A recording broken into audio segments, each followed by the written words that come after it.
Ini selama 121 tahun tidak pernah punya perempuan sebagai presiden, Bang Rocky. Jadi belum ada 121 tahun karena IPU lebih tua daripada UN. Kemudian saya maju, saya mencalonkan diri menjadi challenge the man gitu ya. Maju menjadi calon presiden IPU ya. Sayangnya Bang Rocky, mungkin ini baru pertama saya ungkapkan. Sayangnya saya itu hanya kalah 3 suara karena ketua DPR RI saat itu membuat surat tidak mendukung saya sebagai calon presiden. Padahal sebelumnya saya sudah minta dukungan. Sungguh kurang ajar ya. Surat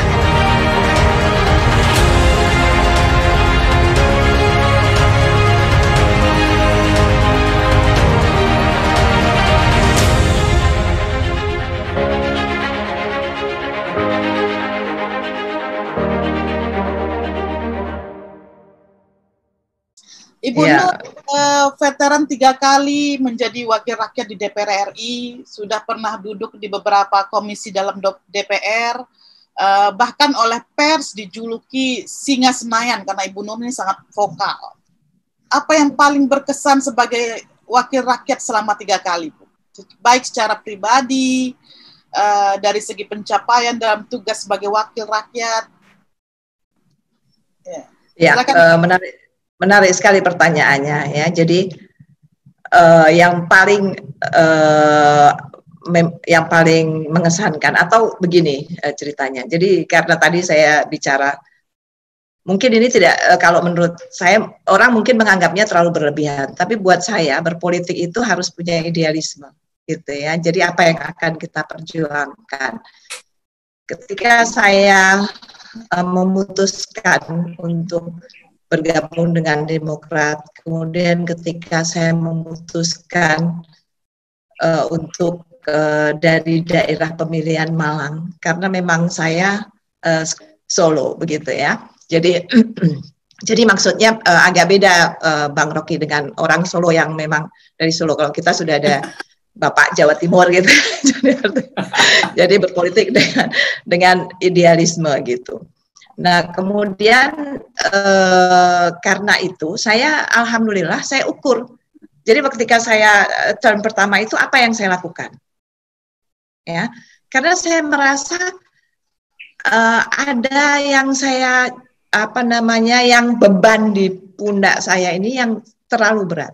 Apa itu? Saya selalu mungkin teman-teman saya di Senayan sering dengar dan tidak begitu suka dengan bahasa saya karena saya katakan bahwa jangan, ini buat Farah juga mungkin pengalaman baru ya Farah.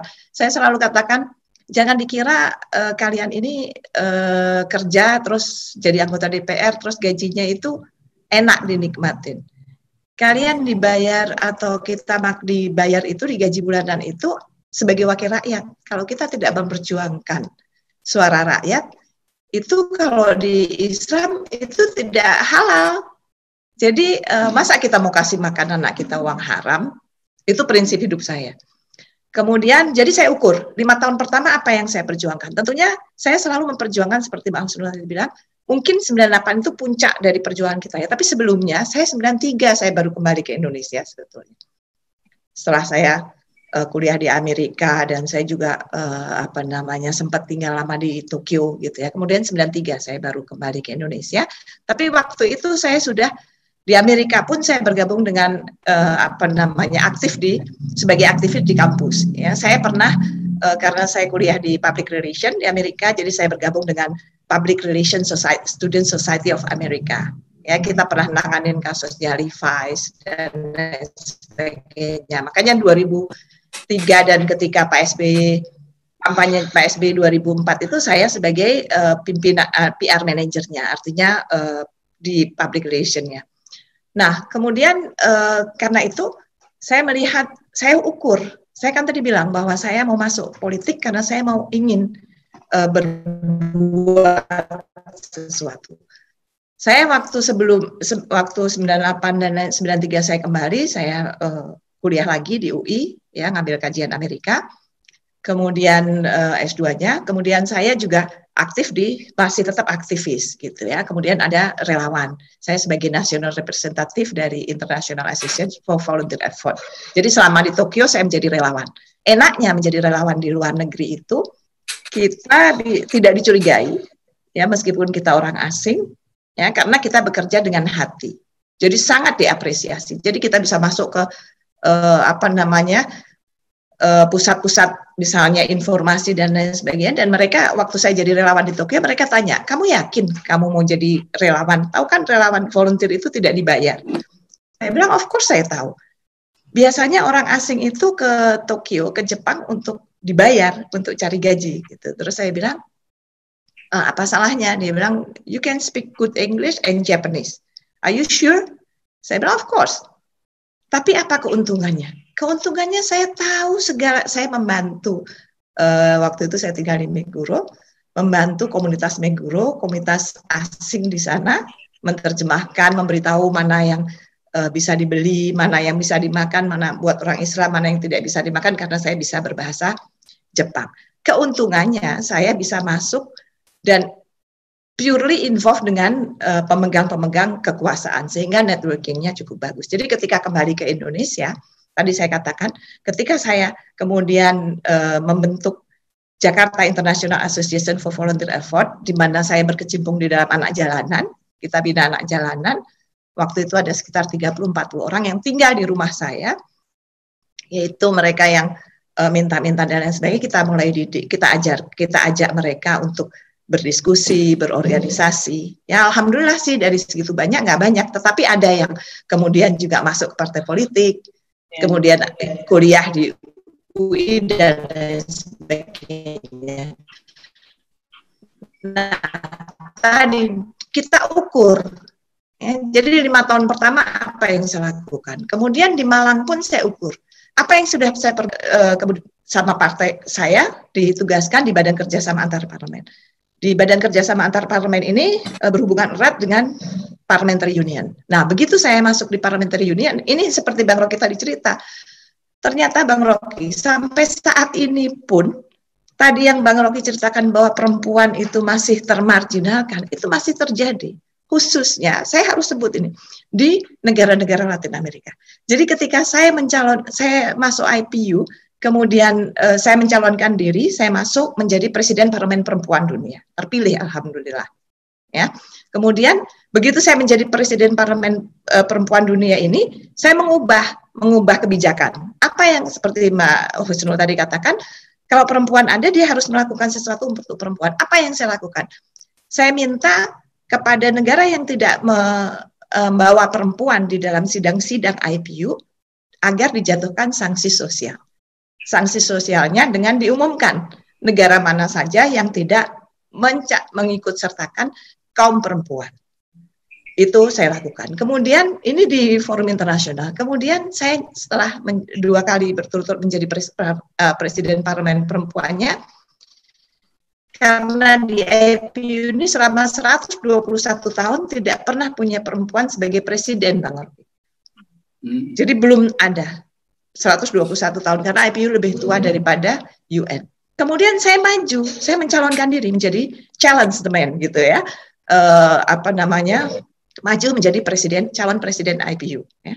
Sayangnya, Bang Rocky, mungkin ini baru pertama saya ungkapkan. Sayangnya, saya itu hanya kalah 3 suara karena Ketua DPR RI saat itu membuat surat tidak mendukung saya sebagai calon presiden. Padahal sebelumnya saya sudah minta dukungan. Sungguh kurang ajar ya. Suratnya masih ada itu sampai saat ini. Ya, jadi hanya karena surat itu saya kalah 3 suara. 3. Tidak pernah dalam sejarah IPU ada calon presiden yang kalah hanya 3 suara. Jadi itu, kemudian ini this is the fact. Kalau apa yang yang sangat terkesan buat saya, ketika saya dipercaya oleh Demokrat menjadi ketua fraksi, very very challenging. Kebayang nggak? 100 saya memimpin sebagai ketua fraksi partai terbesar, Partai Demokrat, di mana Pak SBY menjadi presidennya. Saya 148 anggota saya. Yang mostly laki-laki. Jadi kalau saya membuat kebijakan, saya pengen dong saya ketua fraksinya, saya ingin perempuan juga ada menjadi pimpinan komisi. Nah ketika saya membuat, saya sudah bicara dengan Tentunya saya harus diskusi dengan ketua umum, tapi karena saya ketua fraksi, mereka menyetujui. Ketika saya mengangkat perempuan duduk di sebagai pimpinan komisi, waktu itu ada 2 yang saya di komisi 11 sebagai wakil pimpinan dan komisi 9 itu sebagai pimpinan juga. Nah, itu Bang Rocky, aduh sorry banget. Saya rasanya mau dibunuh sama mereka. Digebukin, saya datang dimarahin. Ya, luar biasa. Tapi itu perlawanan berhasil menyuarakan hak perempuan. Alhamdulillah duduk akhirnya. Jadi makanya saya bilang ketika kita ada di satu posisi, ketika perempuan ada, jangan hanya berpikir untuk mengamankan posisi kita, tetapi ayo kita sama-sama kita angkat. Ada perempuan banyak yang punya potensi, punya seperti Bang Rocky bilang, punya kapasitas. Ya kan perempuan banyak yang pintar duduk di sekolah. Dan kalau dia dikasih kesempatan bisa. Buktinya ketika saya duduk, alhamdulillah saya di IPU itu terus saya terpilih. Terus terpilih sebagai Presiden International Humanitarian Law. Saya memperjuangkan nasib mana? Selain tadi yang disebutkan Rohingya, ya, kemudian di Afrika itu banyak sekali konflik-konflik yang tidak perlu, yang sangat merugikan perempuan dan lain sebagainya. Jadi di IPU pun saya dikenal sebagai pejuang perempuan di dunia internasional dan itu terjadi begitu. Jadi kalau Ibu lihat situasi sekarang, Ibu kan pernah satu periode dengan Pak Jokowi ya. Bagaimana Ibu lihat pemerintahan yang dijalankan sekarang dibandingkan dengan pemerintahan sebelumnya di masa Pak SBY? Saya tentunya dengan segala respek saya ya. Saya itu sedih ketika kemudian berganti, kemudian setiap di komisi itu selalu yang setiap tahun, sorry itu saya Bang Rocky, ini kenyataan, yang dibahas kenaikan anggaran APBN itu naik, kementerian minta melonjak dan tidak tahu kita, uncontrollable. Jadi kita nggak tahu. Jadi saya selalu bilang, teman-teman saya mungkin tahu, saya bilang meskipun partai politik saya setuju tapi saya pribadi tidak setuju. Misalnya apa? Kenaikan anggaran BIN waktu itu. Saya katakan bahwa saya tidak setuju. Kenapa?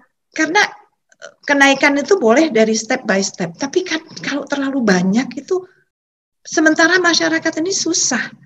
Terus kemudian saya di Komisi 11. Ini juga harus kita katakan bahwa saya setuju Bang Rocky bilang tadi, karena saya alhamdulillah saya nggak punya kepentingan. Mungkin kalau Mbak Husnul tadi bilang dari bapaknya aktivis, kalau bapak saya benar-benar veteran perang.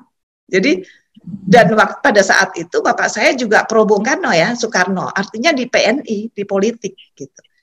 Jadi saya masa iya bapak saya pejuang kemerdekaan, kemudian anaknya tidak bisa mengisi kemerdekaan, apalagi yang akan kita cari, kan begitu. Nah di Komisi 11 saya begitu. Ini satu kebijakan yang harus kita sikapi juga ya, bahwa kita menggunakan cashless. Ya, cashless kan pakai sekarang kan tol segala macam ya Bang Rocky ya. Dan itu diterapkan kepada pasar tradisional. Saya bilang, kenapa di pasar tradisional? Kenapa yang orang hanya transaksi paling banyak 100.000 belanja? Kenapa tidak di mal-mal? Yang satu tas harganya ratusan juta. Kan itu lebih. Tapi inilah kebijakan-kebijakan. Makanya saya ketika kemarin berkompetisi, saya tidak terlalu bersemangat. Saya pikir saya nomor 1. Saya pikir nomor 2, nomor 3 bisalah merebut kursi supaya kursi Malang tidak hilang. Ya, tetapi sayangnya ya this is a politics. Gitu. Jadi kemudian kursi Demokrat hilang di Malang. Tapi insya Allah kalau kalah menang itu kan biasa ya. Tapi kita nggak pernah berhenti dari tadi Bang Rocky. Semangat untuk terus memperbaiki itu harus ada. Jadi memang yang penting saya kira itu edukasi. Ya, jadi nggak mudah jadi wakil rakyat. Farah, kamu sudah dapat amanat dari rakyat dan itu yang harus kamu perjuangkan. Itu aja dari saya. Jadi ukuran saya tiap 5 tahun saya ukur dan sekarang tentunya saya istirahat, banyak kok yang menang kalah itu biasa dalam sebuah percaturan politik. Tapi kita tidak terus kemudian selain mengedukasi rakyat juga mengedukasi rezim ya Bu ya. Nah itu sebetulnya kalau zaman saya ceritakan tadi sebagai ketua fraksi menarik sekali Bang Rocky. saya sebagai ketua fraksi, ya ada partai koalisi kan. Nah, tetapi partai koalisi kita ini kemana-mana dan Pak SBY nggak apa-apa. Kan ingat kita berkoalisi dengan siapa. Tapi kebijakan itu tidak dengan serta-merta mulus. Kita bekerja setengah mati untuk melobi-lobi untuk, misalnya menaikkan BBM, kita ingin memberikan bantuan langsung tunai (BLT). Ya, itu waktu itu saya punya disertasi BLT, bantuan langsung tunai. Betapa manfaatnya 100.000 waktu itu ya untuk diberikan kepada rakyat ketimbang diberikan untuk mensubsidi BBM begitu. Dan itu susahnya Bang Rocky. Tahu nggak Bang Rocky siapa yang menolak kenaikan BBM pada saat itu? Yang memimpin wali kota Solo demo untuk menolak kenaikan BBM di zaman Pak SBY. Nah, kita nggak serta-merta. Kemudian yang sangat saya kira masyarakat masih ingat, ketika saya walk out, memimpin Demokrat walk out, yaitu Undang-Undang Pilkada. Ketika kita ingin memperbaiki proses demokrasi supaya nggak carut-marut seperti saat ini. Pilkada langsung dan lain sebagainya. Kita ingin pilkada dipilih oleh DPRD supaya biayanya nggak tinggi dan kita bisa awasin. Artinya kalau DPRD kan hanya 50 orang, bisa diawasin oleh KPK. Siapa yang akan terima uang, siapa yang akan terima suap. Nah, tidak liar seperti saat ini, siapa saja bisa muncul. Saya memimpin walk out waktu itu. Dan Pak SBY dihujat internationally karena dianggap bukan tidak demokratis, tidak ini, itu yang luar biasa. Dan itu saya yang memimpin walk out waktu itu. Dan ini sejarah, this is the history. Jadi kalau misalnya saya bilang you can change the leader, but you cannot change the history. Benar kan ya Bang Rocky ya, Mbak Husnul ya, you can change the leader, but you cannot change the history. Jadi itu Poppy yang saya bisa ini kan tidak mudah menjadi wakil rakyat. Jadi kalau sekarang masyarakat Malang, saya dekat sekali dengan mereka ya, saya hari-hari dengan mereka, sama tukang sayur, sama pedagang pasar seperti saya tadi dikatakan. Bahwa kenapa cashless itu, masa orang di pasar suruh pakai handphone udah bayar. Padahal psikologi orang bawah itu kan kalau nggak terima uang cash kan nggak, rasanya nggak punya duit. Tapi kalau kita kan sudah terbiasa dengan Visa, dengan Mastercard dan lain sebagainya. Tapi di bawah itu kan tidak begitu. Nah ini yang harus, yang begini ini harus mengangkat kesadaran kita bahwa ayo sama-sama kalau kita mau memperbaiki negara, kita sama-sama kita angkat. Saya setuju. Banyak perempuan kan UN sudah membuktikan bahwa perempuan akan lebih memikirkan banyak orang ketimbang dirinya. Bukan berarti, tapi saya juga mengajak kaum perempuan. Mari kita berkolaborasi, bersinergi dengan kaum laki-laki. Dan bapak-bapak nggak perlu takut kok. Karena bapak-bapak kan juga lahir dari perempuan. Jadi kita pasti mikirin kaum laki-laki. Gitu kan. Jadi nggak perlu khawatir dengan perempuan memimpin dan lain sebagainya. Itu Poppy yang. Laki-laki jangan takut sama perempuan ya. Iya, karena lahir dari perempuan kan. Saudaranya juga perempuan. Forum Tanah Air mengucapkan terima kasih dan jangan lupa untuk subscribe, like, dan komen video-video kami.